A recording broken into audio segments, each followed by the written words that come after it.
I started to think about how I was going to spread this message, because it's a message about our homes, it's a message about asthma, it's a message about those little lungs and those little people, and it's also a message about the planet. And I wanted a way to get moms together to talk about it, because I think really we are the change makers, so to speak. We're the ones who can really make a difference. And I had this thought that if we all got together, that not only could you all hear the message, but then maybe you could help me to spread the message. And so I asked Cindy to come, my goddess, and talk to us about what's really going on in our homes and give you kind of the inside skinny on what's happening and what we can do to make a difference. Well, thanks, Cindy. Sloan. This is such an important topic. You know, women are the caretakers of the home, and we want to make sure that our homes are the safest place in the world. Now, so I'm going to share the real dirt on cleaning. So to start out, 90% of all poison exposures occur in the home. And just last year, there were 200,000 poisonings that happened from household cleaners. And all of us know that we should keep these products out of the reach of children and use the safety latches and make sure they're tucked away. But the thing that people don't realize is that all this cumulative products that you use in your home can actually create real health consequences, and that's the dirty little secret that people don't know about that I'd like to talk about. Now, 90% of our time is spent inside, and if you go to the Environmental Protection Agency website, you'll find that indoor air pollution is 2 to 5 times higher inside than it is outside. So you have to ask yourself the question, where are these pollutants coming from? Well, they're coming from our carpeting, they're coming from upholstery, they're coming from the air fresheners you spray in the air, and what you clean your home with. So this cumulative toxic effect is enormous. And if you're thinking about the number of chemicals that have been introduced, in the last several decades, 80,000 new chemicals have been introduced today, and they've been registered with the EPA, but very, very, very few of them have been tested for toxicity. And what that means is that you and I and our families are part of the biggest chemistry experiment ever conducted, and we're all the guinea pigs, because nobody knows what the cumulative effects of all of these chemicals are to our health. And if you go to the Environmental Protection Agency website and you try to look up hazardous household waste, I'm going to show you what they considered hazardous household waste, and they say that the disposal of the following products can be environmental toxins and harmful to human health. So you're kind of curious what those might be? Let me show you. Well, they include harmful to human health, bleach, harmful to human health, toilet bowl cleaner, oven cleaner. Obviously, for legal reasons, we can't reveal the names, but I think you might recognize Tub a few and of your tile pals. cleaner, and drain cleaner. So these are all environmental toxins and considered harmful to human health. And you have to ask yourself the question, you know, if our governmental authorities know that these are harmful, are these really things that we want to have in our homes today?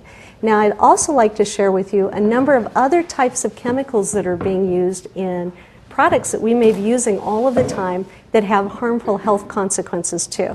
And I'm going to start with an ingredient that's called sodium hydroxide. Now, sodium hydroxide as a chemical is known as an immediate respiratory irritant.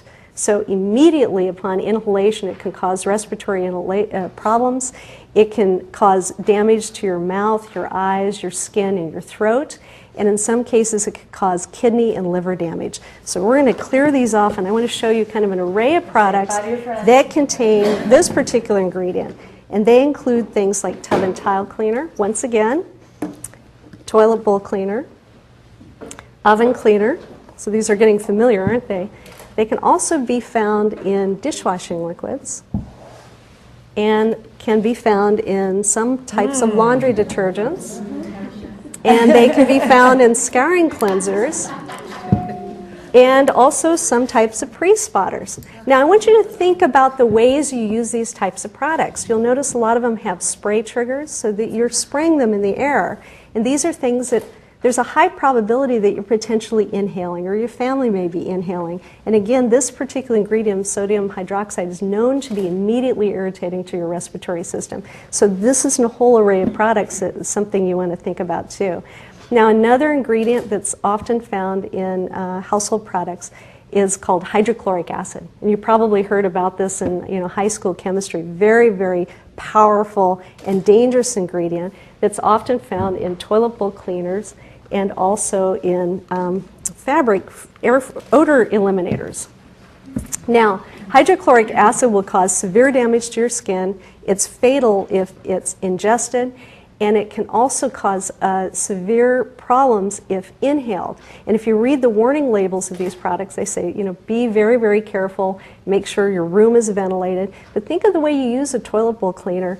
You're in a bathroom, you're working away, it's sealed up, and typically we don't hold our breaths when we're cleaning our home. That's not the typical way we do it.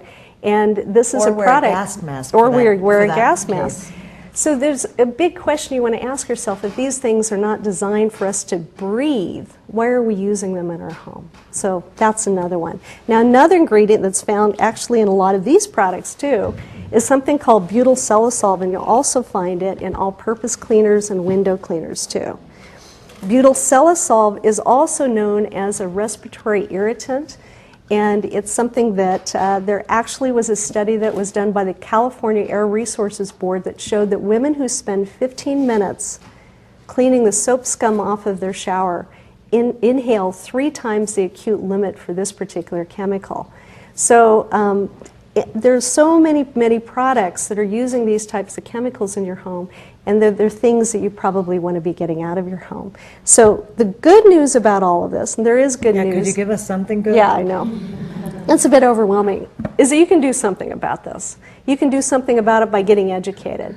And we've given you a resource that's on your chair. There's a great resource available from the National Institutes of Health, and it's called the Household Products Directory.